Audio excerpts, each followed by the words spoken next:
इफ़्तार करने से पहले की दुआ और इफ़्तार करने के बाद की दुआ मैं आप लोगों को आज बताने जा रहा हूँ। क्योंकि हम लोगों को ये कन्फ्यूज़न रहती है ना कि यार इफ़्तार से पहले कौन सी दुआ पढ़ें और इफ़्तार के बाद कौन सी दुआ पढ़ें।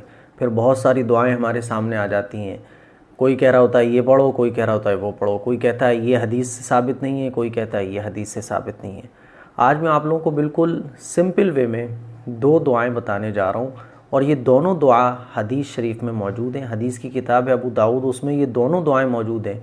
हुज़ूर अलैहिस्सलातु वस्सलाम इन दोनों दुआओं को पढ़ा करते थे। इफ़्तार से पहले की दुआ है एक, और एक इफ़्तार के बाद की दुआ है। और ये मैं इसलिए बता रहा हूँ ताकि आप लोग जो कन्फ्यूज़न माइंड में बनी रहती है ना कि कौन सी दुआ पहले पढ़ें, कौन सी बाद में पढ़ें, कौन सी ना पढ़ें, कौन सी पढ़ें, कौन सी हदीस से साबित है, कौन सी हदीस से साबित नहीं है, इसीलिए नो प्रॉब्लम होकर आप इन दो दुआओं की आदत बना लें। ठीक है, तो इफ़्तार से पहले की जो दुआ है, दुआ तो वैसे बहुत सारी हैं लेकिन मैं आसान तरीके से आपको बता रहा हूँ कि आप इस दुआ को पढ़ लें, नो प्रॉब्लम हो के। ये दुआ हदीस में मौजूद है। हुज़ूर अकरम सल्लल्लाहु अलैहि वसल्लम जब इफ़्तार फरमाते थे तो ये दुआ पढ़ा करते थे, अल्लाहुम्मा लका सुमतु व अला रिज़्क़िका अफ़्तरतु। ये अबू दाऊद में हदीस मौजूद है।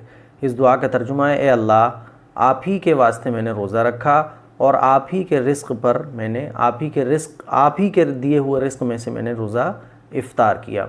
ये दुआ हम इफ़्तार करने से पहले पढ़ें, यानी जब इफ़्तार का वक्त हो जाए तो इफ़्तार शुरू करने से पहले इस दुआ को पढ़ें। इफ़्तार करने के बाद हमारे पैगम्बर मोहम्मद सल्लल्लाहु अलैहि वसल्लम जो थे वो ये दुआ फरमाया करते थे। साहबी फरमाते हैं कि हुज़ूर अलैहिस्सलातु वस्सलाम जब इफ़्तार फरमा लेते तो ये दुआ पढ़ा करते थे।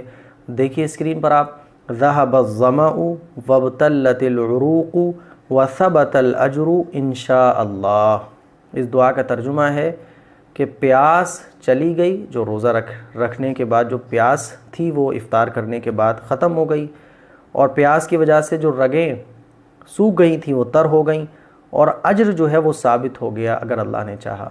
यानी रोज़े में जो कमज़ोरी आई थी, प्यास लगी थी, रगें सूख गई थी, वो सब रोज़ा इफ़्तार करने के बाद ख़त्म हो गई सारी प्रॉब्लम, और अज्र जो आखिरत का है वो हमेशा हमेशा का अज्र है वो साबित हो गया।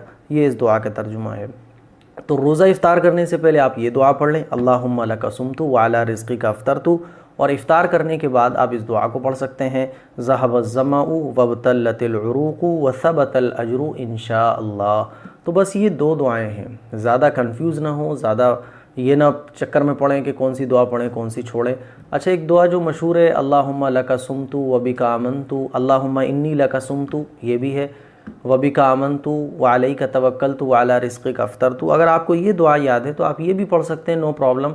बस ये है कि ये जो दुआएं मैंने आप लोगों को बताई हैं, दोनों ये दुआएं हदीस से साबित हैं, हदीस में मौजूद हैं। और ये जो दुआ बहुत ज़्यादा मशहूर है, अल्लाहुम्मा इन्नी लका सुमतु व बिका आमनतु व अलैका तवक्कलतु, ये दुआ किसी हदीस में ज़िक्र नहीं है, लेकिन इस दुआ को अगर कोई पढ़ता है तो पढ़ना जायज़ है, गुनाह नहीं है। तो बेहतर ये है कि जो दुआ हदीस से साबित हैं उन दुआओं को हम इफ़्तार के वक्त पढ़ें। तो ये दो दुआएं हैं जो हुज़ूर अलैहिस्सलातु वस्सलाम पढ़ा करते थे इफ़्तार से पहले, इफ़्तार के बाद। इन दो दुआओं में को आप याद कर लें और रोज़ाना इफ़्तार के वक्त और इफ़्तार के बाद पढ़ने की इसको आदत बना लें। उम्मीद करता हूँ एक छोटी सी क्लिप आप लोगों को बहुत